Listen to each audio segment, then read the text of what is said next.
ఈరోజు 150 మంది వైఎస్ఆర్ కాంగ్రెస్ పార్టీలో చేరడం నిజంగా ఈ ఒక సంచలనమైనటువంటి విషయం.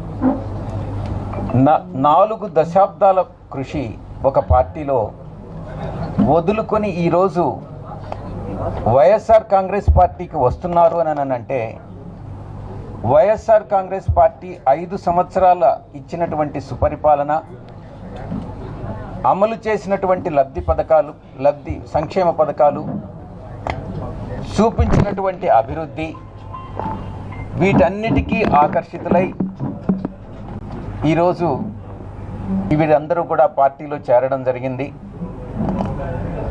వారికి ఉన్నటువంటి అపారమైనటువంటి అనుభవం తెలుగుదేశం పార్టీలో మనకెంతో ఉపయోగపడుతుంది. మన నాయకత్వంతో మమైకమై మన పార్టీ యొక్క అభివృద్ధి, మన పార్టీ యొక్క విజయానికి వీరందరూ కూడా శక్తి వంచన లేకుండా మనస్ఫూర్తిగా కృషి చేస్తారు.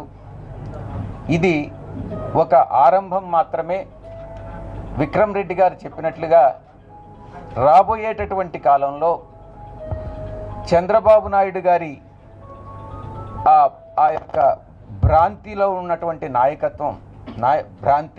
నాయకత్వ భ్రాంతి వదులుకొని మన పార్టీకి చేరేటటువంటి సంఖ్య మరింత కూడా క్రమంగా పెరుగుతుందన్నటువంటి విషయాన్ని నేను మీకు తెలియజేసుకుంటా ఉన్నాను.